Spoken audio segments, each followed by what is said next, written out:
It began not with fireworks or boasts, but with silence. The long, simmering silence of 7 months spent waiting.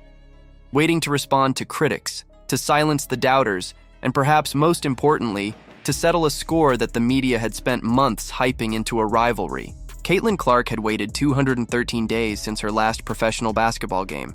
And as she finally took the court, it became clear. This wasn't just a season opener. It was a reckoning. From the opening whistle, there was a pulse in the air. The Indiana Fever weren't just prepared, they were possessed. What happened next wasn't simply a basketball game, it was a dismantling. The Chicago Sky walked into that arena perhaps believing they'd be in for a tough fight, even a win if they could control the tempo. But they didn't walk out the same. The Fever eviscerated them, 93-58, with Clark orchestrating, every moment like a seasoned general. Her stat line? A historic triple-double.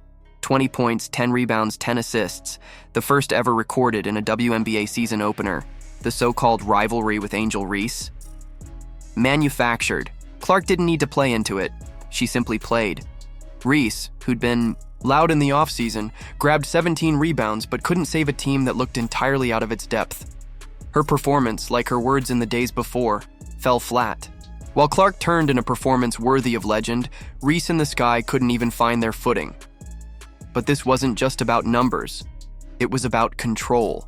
From her very first three-pointer, a clean, confident arc that sliced through the net, Clark announced herself. Gone was the hesitance that had shadowed moments of her rookie campaign. In its place was clarity, focus, freedom. Her no-look passes stunned. Her defensive hustle impressed. She was rebounding against bigger players, outmaneuvering defenders, outthinking the opposition, and doing it all with a quiet fury that couldn't be ignored. By halftime, the Fever had ballooned their lead to 19, but it was never about the score. It was about the message. The second half wasn't played to win. That was already guaranteed. It was played for history. Clark completed her triple-double in the fourth quarter, seizing her 10th rebound like it was fate calling. And just like that, the WNBA had a new marker in its record books. Not Diana Taurasi, not Candace Parker, not even Sue Bird. It was Caitlin Clark, a sophomore, not a veteran, who'd done what no one else had, and behind her, a team that didn't just follow, they rose with her. Aaliyah Boston was a menace in the paint, tying her career high with 5 blocks and stifling her former South Carolina teammate, Camila Cardoso, into irrelevance. The Sky couldn't get open shots. When they did, they bricked. Lexi Hull off the bench, 9 points, 9 rebounds, and the kind of relentless hustle that made fans chant her name. The Fever were a machine, locking down passing lanes, smothering drives, contesting every shot. Chicago managed just 29.1% from the field. From 3, an ice-cold 22.2%. The offense didn't sputter, it died. Then came the moment everyone would talk about. Late in the third quarter, Angel Reese drove hard. Clark stepped in to foul, what she later called a simple take foul, a standard play to stop an easy bucket.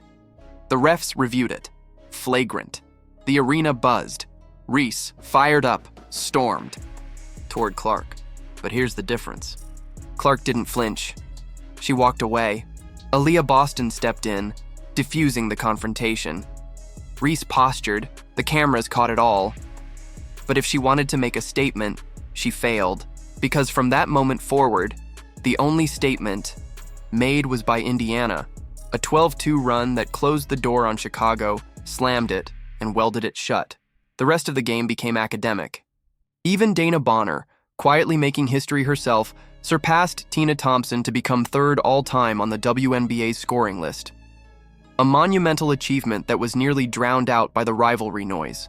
But the Fever? They didn't let it go unnoticed.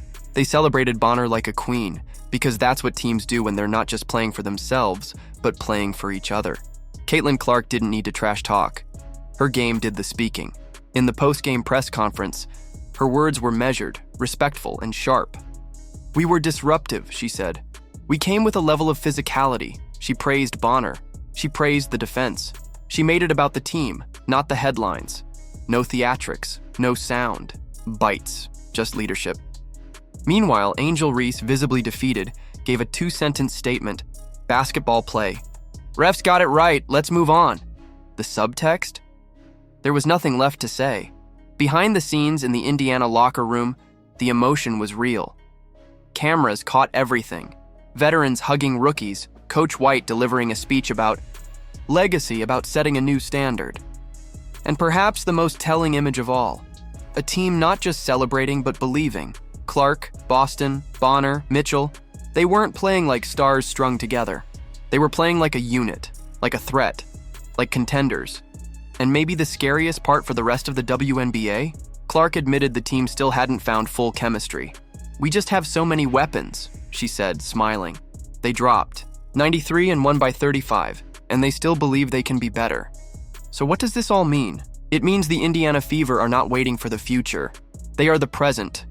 And Caitlin Clark, in only her second season, is already reshaping what's possible in this league.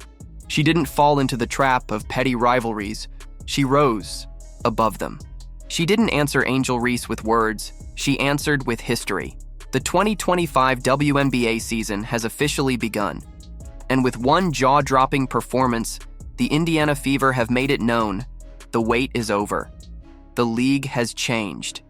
And anyone who isn't ready is going to get left behind fast. So now it's your turn. Do you believe the Fever are legitimate contenders this season? Was this just the beginning of Caitlin Clark's MVP campaign? What did you think of the Reese versus Clark confrontation? Real drama or media hype? Let us know in the comments. And if you're as hyped about this season as we are, hit that like button, subscribe, and turn on notifications because this journey is just getting started.